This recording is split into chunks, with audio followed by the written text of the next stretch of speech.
Video coverage of IT Expo is brought to you by Content Boost, the content marketing specialists. Amplify your sales today.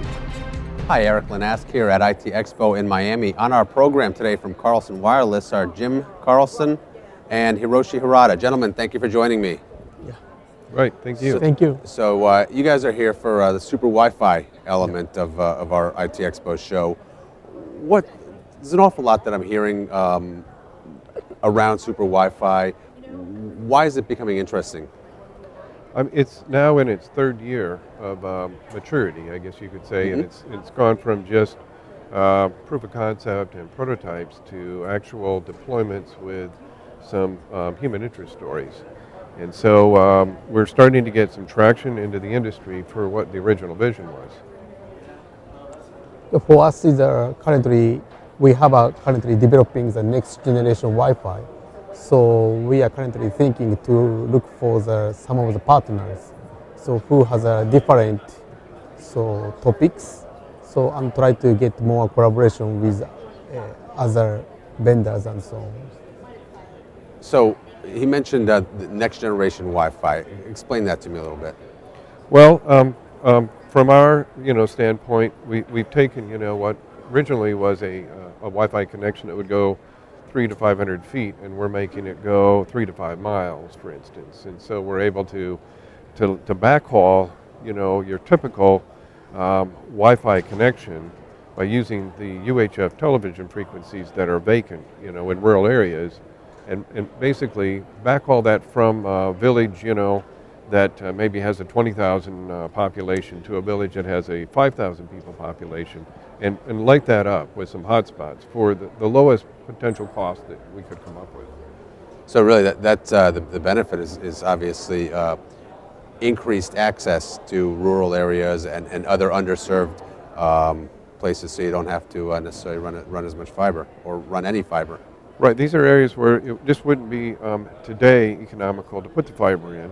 And we need to kickstart, some connectivity there, is our opinion. And so a lot of times there's no mobile services even, in kind of the more rural areas in Africa, in South America, in Southeast Asia, that type.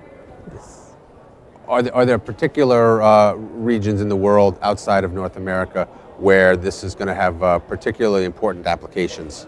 Currently, Africa and Southeast Asia need such kind of application, because currently still we need to consider to reduce digital divide.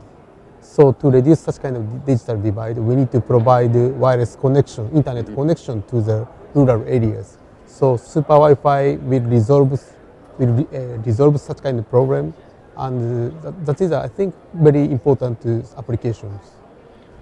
Right, by using the UHF frequency band instead of microwave that typically the service is provided with, like Wi-Fi, it just allows for less infrastructure, less repeating points, less solar powered electric, for those devices.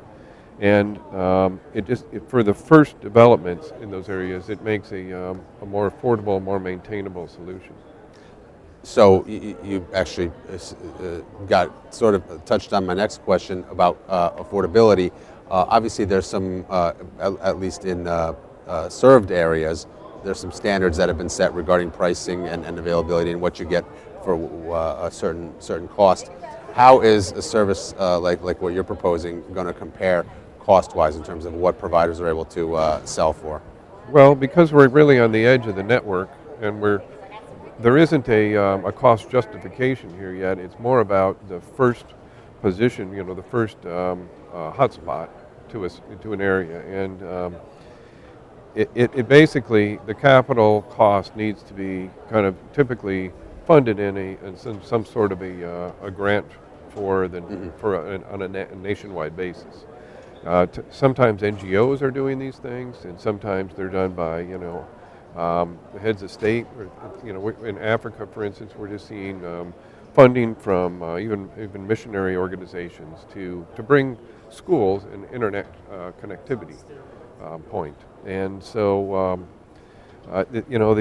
the one-time cost being funded funded from a grant, and after that point, there is no additional cost but maintenance, and so that becomes, it's really free internet that's needed there. And to give one example of a farmer who had been selling his crop, and I don't remember exactly the specific crop, let's say it was rice or something, at a certain amount per pound to a middleman, he was able then to log on to the commodity pricing that was occurring, after where the middleman sells it, and leverage a much better price point.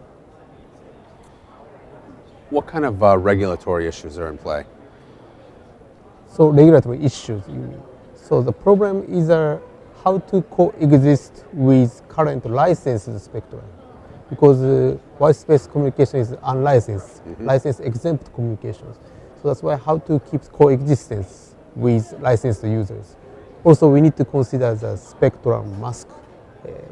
We don't have any plan to interfere with other systems. So how to reduce the transmission bandwidth and how to reduce the interference with others. That's a very big point.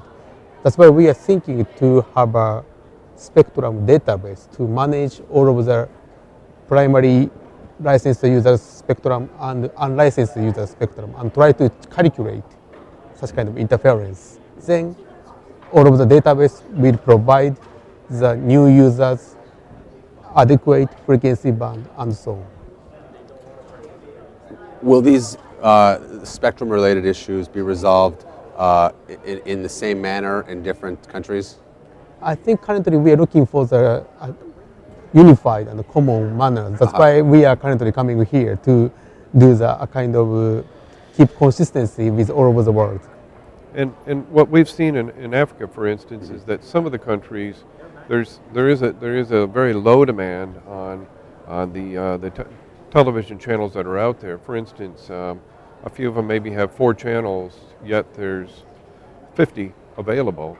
And so it's a known quantity there that there's going to be channels, XXX available to use. And so they don't need to have a live database that manages it, but they can allocate the channels on a per geographical area basis, which is how it was used to be done in the U.S. Now, currently in the U.S., we use a database that will allocate it on the fly, so it'll know daily what's the free channel list that it won't interfere with incumbents. Are there other, or maybe I should ask differently, what are some other potential applications beyond the rural or underserved connectivity? I mean, are there, could we be looking at applications in the M2M world, or maybe building out private Wi-Fi networks, for instance, to support smart grid initiatives, to separate them from other networks for security purposes? Yeah. We have one application for the construction monitoring, or also some of the monitoring for nuclear and so on. Because Japan has some problem of the nuclear plant. So this means that currently we would like to check all of the monitoring for the nuclear level and also such kind of all of the levels. So, but we need to consider the very longer range communications for such kind of applications. And for other verticals that we see, it's the smart metering has got a great potential there. And certainly a lot of other countries that haven't already put in a sort of an automatic meter reading system. Yes. There's a tremendous application there, as well as the smart cities where the municipal place itself would like to set up some hotspots. It'd also like to have controls on its lighting, its power use, the city. And we find oil and gas or other, utilities could greatly benefit by something that doesn't require line of sight for a radio communication that also has bandwidth to it. Excellent, fantastic. Gentlemen, thank you so much for joining me on today's program. Yeah, thank you very much. Video coverage of ITEXPO is brought to you by Content Boost, the content marketing specialists. Amplify your sales today.